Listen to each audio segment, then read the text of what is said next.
Génibet, Paris-Picardie. En ce moment, profitez de 250 € de bonus de bienvenue.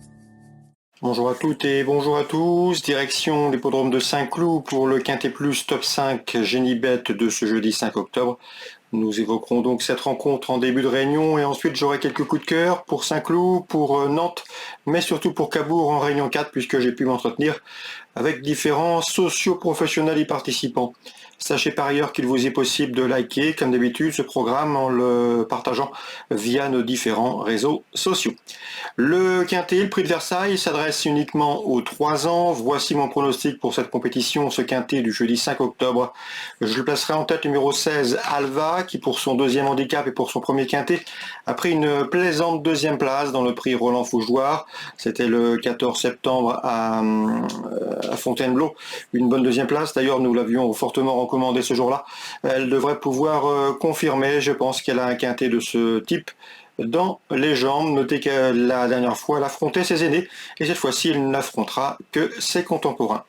Le numéro 10, Quartz du Houlet, est un cheval extrêmement régulier, pas de succès à son actif, mais un cheval qui a couru et qui a toujours terminé parmi les 4 premiers. Il affiche de surcroît 5 podiums en 9 courses courues. Il est confirmé dans les handicaps une nouvelle fois.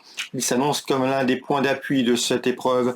Le numéro 9, Tawafuk, est une pouliche qui, pour ses débuts dans les handicaps, a pris une bonne 4e place dans le prix de Balleroy. C'était un Quintet où elle terminait dans le sillage de Quartz du Houlet. La ligne semble intéressante, on garde. Attention également au numéro 1, c'est Hayat John, un cheval qui avait remporté l'an dernier à Vichy le prix des Jouvenceaux et des Gévancel, une épreuve estampillée Listed Race. Depuis, le cheval s'est classé 4e à Deauville au cours de l'été d'un handicap. Je pense ici compétitif pour les premières places, malgré son top weight. J'ai ensuite placé le numéro 13 à Versa, qui a pris la 5e place du Quintet, prix Roland Fougeoir le mois dernier où elle terminait dans le sillage d'Alva.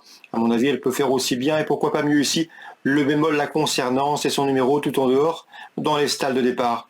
Le numéro 12, Le Freinet, est un outsider séduisant. Lors de ses 3 derniers parcours, il n'a pas été en mesure de faire l'arrivée dans des quintets. Mais attention, le cheval retrouve le tracé sur lequel il avait bien fait. Il avait gagné au mois de mai, à mon avis ici. Dans cette compétition, c'est un outsider séduisant. Je placerai ensuite le numéro 4, Nolito. Nolito qui a couru 15 fois et à 13 reprises, il a conclu parmi les 5 premiers. Mieux encore, il se recommande de 10 podiums, donc en 15 courses courues. 4e du prix Khaldoun, c'était sur ce tracé au mois de septembre. Il doit pouvoir tirer son épingle du jeu dans ce lot. Je terminerai avec le numéro 6, Side Dream. Seulement 9e du Quintet disputé dernièrement, mais ce numéro 6, Side Dream, avait mieux couru que l'indique son classement ce jour-là. Et sachez également que le parcours va lui convenir. D'ailleurs, elle avait gagné sur la distance proposée à l'occasion de ses premiers pas l'an dernier à Compiègne. En canon partant, je retiendrai le numéro 3, c'est Sarah Spring, résumé chiffré pour ce Quintet Plus Top 5 Génibet du jeudi 5 octobre.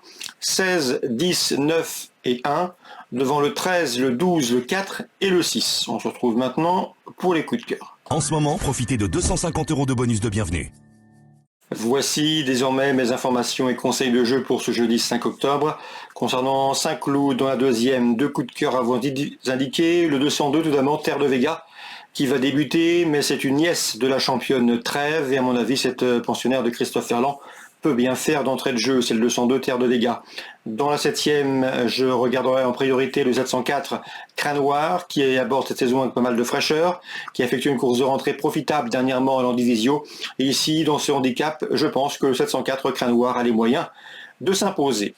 Concernant Nantes en Réunion 3, coup de cœur sur le 402 Ventosilia, proche de sa course, 6e en débutant, 2e dernièrement. La pouliche progresse, elle est présentée par Christophe Letou. Elle m'en semble ici en mesure de dicter sa loi. On ouvre maintenant la page de Cabourg, c'est la Réunion 4. Dans la première, le 110 Solcadulis s'annonce redoutable. Lors de ses dernières sorties, autre montée, c'est 3 places de 2e.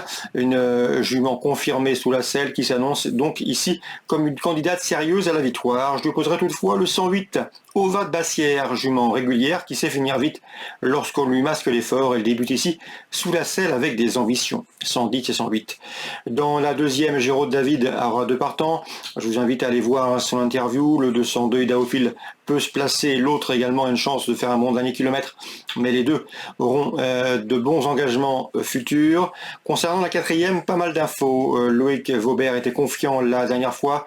Son cheval lui a donné raison. Le 414 Welba du Périsel en s'imposant. La jument restée au milieu devrait confirmer. Willy Michel m'a également parlé du 407 Huître d'Or qui reste sur un plaisant succès. C'est une jument qui a largement la pointure d'une course comme celle-ci, à condition qu'elle soit décidée. Elle reste en effet imprévisible et lunatique, mais dans un bon jour décidé, elle peut confirmer sa dernière victoire. Elle en a les moyens. Dans cette épreuve, attention également au numéro 3, c'est Za de l'Herbe, qui vient de s'imposer récemment au Mont-Saint-Michel. Elle a bien gagné en apprenti. Richard Joly l'estime capable de confirmer, la jument ayant parfaitement récupéré de sa dernière victoire. Donc la quatrième dans l'ordre du programme, 3, 7 et 14 pour les infos recueillies auprès des professionnels.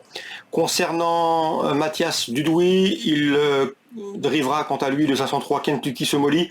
Il fait partie des espoirs de l'écurie dans cette promotion. C'est un cheval qui a remporté ses 2 premières courses publiques au printemps. Et pour sa rentrée, eh bien, il a été disqualifié. Il faut le racheter. Il a le potentiel ici pour reprendre le cours de ses victoires. C'est le 503 Kentucky Somoli. Concernant maintenant la 8e, j'ai une information concernant le 815 Girafène Lauriette. Souvenez-vous, je vous l'avais recommandé la dernière fois à Vichy. Le cheval a donné raison à son entraîneur Pascal Fréret en s'imposant. Il a bien récupéré. Corde droite, aucun souci. Le trop monté, pas de problème. Rien ne s'oppose donc à une confirmation de sa part, à condition que le cheval fournisse sa meilleure valeur. C'est le 815 Girafène Lauriette en fin de réunion à Cabourg en réunion 4. Excellent jeu à tous, bonne journée, rendez-vous demain pour un nouveau programme. Génibet, Paris Picardie. En ce moment, profitez de 250 € de bonus de bienvenue.